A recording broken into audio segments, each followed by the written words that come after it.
Assalamualaikum warahmatullahi wabarakatuh. Kembali lagi bersama channel Bang Ahmad.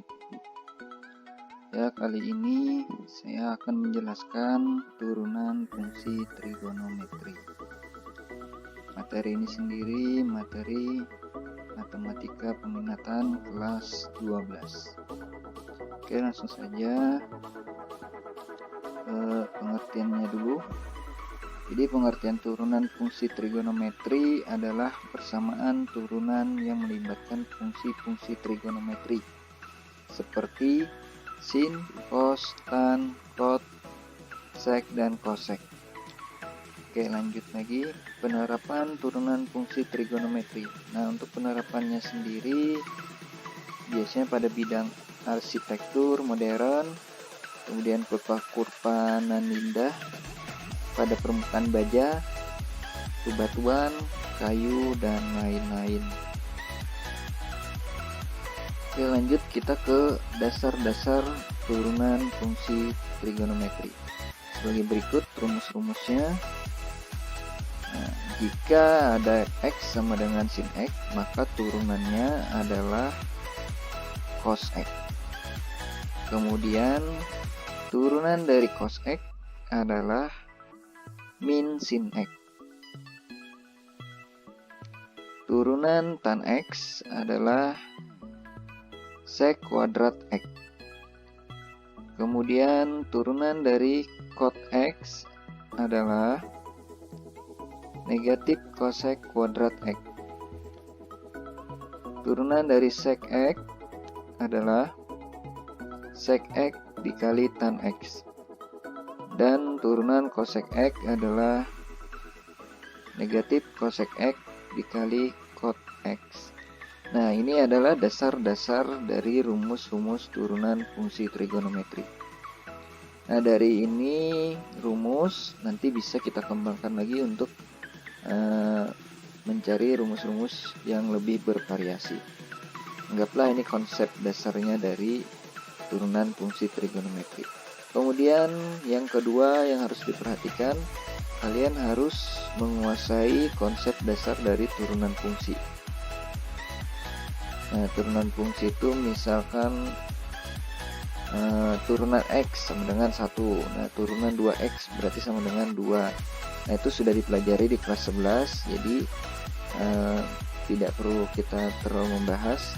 Yang penting kalian sudah menguasai itu dan nanti digunakan di sini untuk mengkombinasikan rumus-rumus turunan fungsi trigonometri. Kemudian yang kedua, itu sudah dipelajari di kelas yang ketiga, sudah dipelajari juga di kelas 11, yaitu rumus-rumus trigonometri. Nah, itu berapa kali sudah saya tekankan bahwa rumus-rumus itu selalu berguna atau terpakai di materi trigonometri. Kemudian kita coba ke contoh soalnya. Nah, tentukan turunan cos 2x plus 1. Turunan cos 2x plus 1. Jadi di sini kita pakai permisalan. 2x plus 1 itu kita misalkan U. Jadi 2x plus 1 itu kita misalkan U. Maka persamaannya berubah menjadi cos U. Sedangkan U sendiri adalah 2x plus 1. Nah, U itu kita turunkan menjadi 2. Ya, kenapa 2? Karena 2x turunannya adalah 2. Sedangkan plus 1 turunannya adalah 0. Jadi 2 tambah 0 sama dengan 2. Nah, di sini ada cos U-nya. Nah, inilah yang kita turunkan lagi. Cos tadi turunannya adalah min sin. Jadi cos U turunannya adalah min sin U. Tapi juga harus dikalikan dengan turunan U. Jadi ini kita dapat rumus baru nih. Cos U itu turunannya adalah min sin U dikali turunan U. Nah, itu sudah satu rumus kita dapat dari pengembangan soal-soal. Nah, tinggal kita ganti aja nih. Berarti jawabannya adalah min sin, U-nya kita ganti 2x plus 1 dikali U aksennya adalah 2. Nah, supaya lebih cantik, duanya kita pindah ke bagian depan. Jadinya min 2 dikali sin 2x plus 1. Itulah hasilnya. Kemudian kita coba lagi soal nomor 2. Kosek 6x plus 10. Berarti yang kita misalkan U adalah 6x plus 10. Nah, ini menjadi kosek U. U-nya 6x plus 10. Kita turunkan U-nya menjadi U aksen sama dengan 6. Oke, sampai situ paham? Kemudian kosek U-nya kita turunkan lagi. Kosek U sendiri turunannya adalah negatif kosek U dikali kot U. Dikali, jangan lupa, pasti bagian belakangnya ada U aksen. Oke, kita masukkan rumus-rumusnya, angka-angkanya. Nah, min kosek U-nya ganti dengan 6x plus 10 dikali kot U-nya ganti lagi 6x plus 10 dikali U aksennya adalah 6. Nah, supaya lebih cantik berarti 6-nya harus kita pindahkan ke bagian depan. Jadi min 6 dikali kosek dalam kurung 6x plus 10 dikali kot 6x plus 10. Itulah hasilnya. Nah, dari dua contoh ini sudah kita dapatkan dua rumus dari hasil pengembangannya. Nah, itu lebih kepada kalian lagi untuk mengeksplor rumus-rumus trigonometri, turunan trigonometri sendiri. Kemudian yang ketiga, kita coba variasi soal yang lebih lagi, kita tambahkan kuadrat. Nah, soal ini sama dengan nomor 1, cuman kita tambahkan kuadrat. Nah, untuk soal yang memiliki pangkat, itu U-nya yang kita misalkan harus kita masukkan juga cos-nya. Jadi U-nya yang kita gunakan adalah cos 2x plus 1.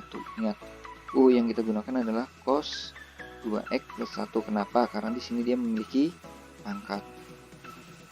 Nah, ini menjadi U pangkat 2 karena U-nya adalah cos 2x plus 1. Nah, turunan dari cos 2x plus 1 sendiri sudah kita kerjakan di nomor 1. Hasilnya adalah U aksen sama dengan negatif 2 dikali sin 2x plus 1. Nah, ini sudah tadi ya kita kerjakan nomor 1. Nah, tinggal kita mengotak-atik U pangkat 2. Turunan dari U pangkat 2 adalah 2-nya kita pindah ke depan. Jadi 2U pangkat 2 dikurang 1. Nah, ini dasar banget nih. Kelas 11 sudah kita pelajarin. Jadi 2U pangkat 2 dikurang 1. Jangan lupa untuk selalu menyisipkan U aksen. 2U-nya kita ganti dengan cos 2x plus 1. Oke. Dikali U aksennya adalah negatif 2 sin 2x plus 1. Nah, kemudian supaya lebih cantik, negatif 2-nya kita pindah ke depan. Nah, seperti ini. Negatif 2 dikali 2. Sin kepindahkan juga ke depan biar lebih cantik lagi. Sin 2x plus 1 baru dikali lagi cos 2x plus 1. Nah, disinilah mengapa saya lebih membahas lagi tadi rumus-rumus trigonometri, karena di sini terpakai. Nah, bagian ini 2 sin 2x plus 1 cos 2x plus 1 itu nilainya sama dengan sin 2 dalam kurung 2x plus 1. Ya kan? Nah, rumusnya ada kan? Sin 2 alfa sama dengan 2 sin alfa dikali cos alfa. Kalian bisa coba cari lagi nanti rumus-rumusnya, atau kalau sudah punya bisa dilihat. Nah, jadi bentuknya seperti itu. Nah, inilah hasilnya. Nah, min 2 dikali sin 2-nya kita kalikan ke dalam. 2 kali 2x jadi 4x, 2 ditambah 2 dikali 1 menjadi 2. Nah, inilah hasil dari turunan cos kuadrat 2x plus 1. Jadi kalian lebih sering lagi mengerjakan latihan soal yang lebih bervariasi lagi untuk menambah pengalaman, karena dasarnya cuma 3 aja, 3 saja yang untuk turunan fungsi trigonometri, yaitu rumus turunan fungsi trigonometri yang dasar, kemudian rumus turunan fungsi yang biasa, kemudian yang ketiga harus menghafalkan rumus-rumus trigonometri. Nah, itu dasarnya. Semoga lebih bermanfaat lagi. Tetap bersama channel Bang Ahmad untuk lebih banyak lagi ilmu matematika yang didapat. Cukup sekian. Wassalamualaikum warahmatullahi wabarakatuh.